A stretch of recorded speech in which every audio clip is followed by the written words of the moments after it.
নমস্কার বন্ধুরা, Kokkalis kitchen 046 চ্যানেলে আপনাদের সবাইকে স্বাগত। আমার আজকের রেসিপি আলু দিয়ে আড় মাছের ঝোল।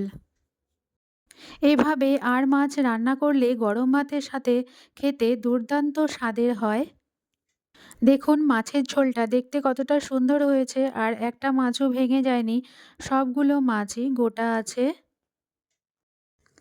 আমার রেসিপিটা যদি আপনাদের ভালো লেগে থাকে তাহলে আমার চ্যানেলটা সাবস্ক্রাইব করার এবং পাশে থাকা বেল আইকনটি প্রেস করার অনুরোধ রইল। আর ভিডিওটা ভালো লাগলে একটা লাইক করার অনুরোধ রইল। আসুন তাহলে আজকের রেসিপিটা শুরু করা যাক। আমি এখানে 450 গ্রাম আড় মাছ ভালো করে কেটে ধুয়ে পরিষ্কার করে নিয়েছি।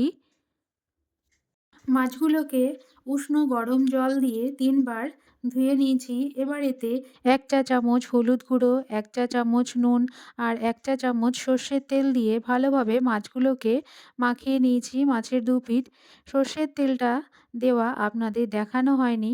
মাছগুলোকে আমি ভালোভাবে মাখিয়ে নিয়েছি। মাখিয়ে আমি 10 মিনিট রেস্টে রেখে দেব। সর্ষের তেলটা দিলে মাছটা ভাজার সময় মাছগুলো ভেঙে যাবে না।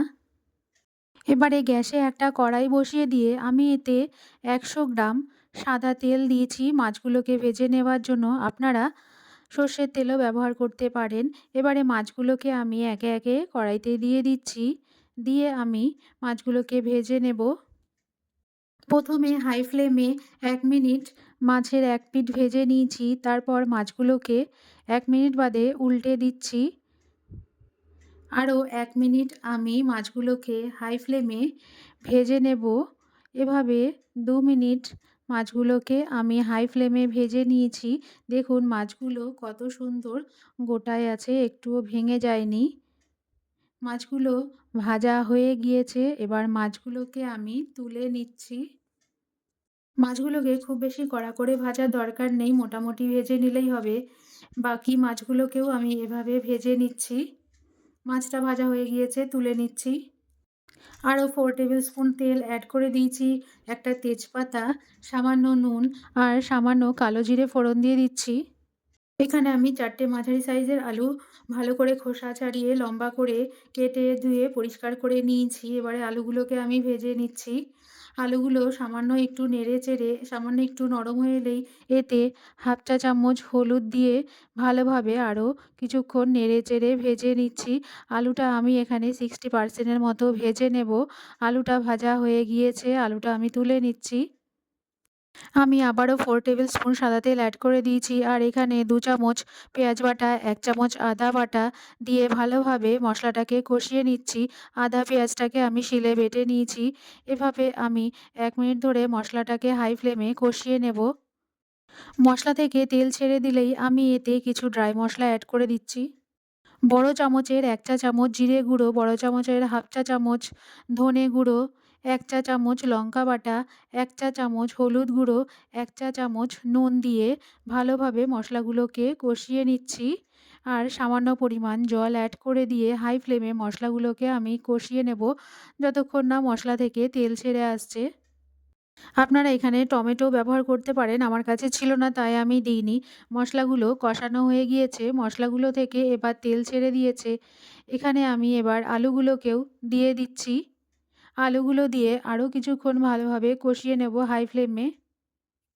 আপনারা এখানে কাশ্মীরি লঙ্কার গুঁড়োও ব্যবহার করতে পারেন, তাতে কালারটা ভালো আসে।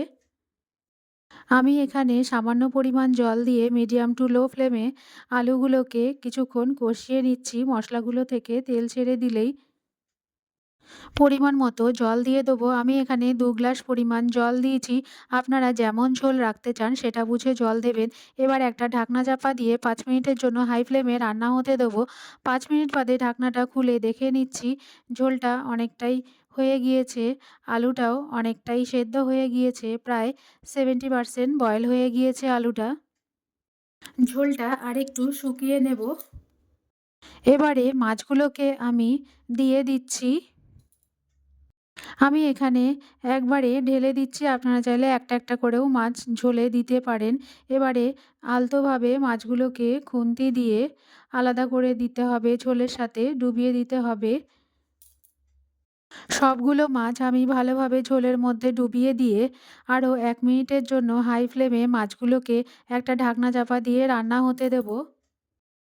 ১ মিনিট বাদে ঢাকনাটা খুলে দেখে নিচ্ছি, দেখুন ঝোলটা কতটা শুকিয়ে গিয়েছে, আলুটাও ঠিকঠাক বয়েল হয়ে গিয়েছে আর মাছটাও ঠিকঠাক রান্না হয়ে গিয়েছে। এবারে এর মধ্যে গরম মশলা বাটাটা দিয়ে দিচ্ছি। এখানে আমি ৩ টে ছোট এলাচ আর ২ টো দারচিনি শিলে বেটে নিয়েছি। এবারে গরম মশলাটাকে আমি ঝোলের সাথে ভালোভাবে মিশিয়ে দিচ্ছি। দিয়ে কিছুক্ষণ নেড়ে চেড়ে নিচ্ছি। এবারে গ্যাসটা অফ করে দিয়ে আমি একটা প্লেটে সার্ভ করে দিচ্ছি। দেখুন আর মাছের ঝোল দেখুন মাছের ঝোলটা দেখতে কতটা সুন্দর হয়েছে, খেতেও খুবই টেস্টি হয়েছে। গরম গরম ভাতের সাথে খেতে দুর্দান্ত স্বাদের হয়। দেখুন মাছগুলো কতটা গোটা গোটা আছে, একটুও ভেঙে যায়নি। রেসিপিটা ভালো লাগলে আমার চ্যানেলটা সাবস্ক্রাইব করার এবং পাশে থাকা বেল আইকনটি প্রেস করার অনুরোধ রইল। ভালো থাকবেন, সুস্থ থাকবেন। আবার দেখা হবে নতুন কোনো রেসিপিতে।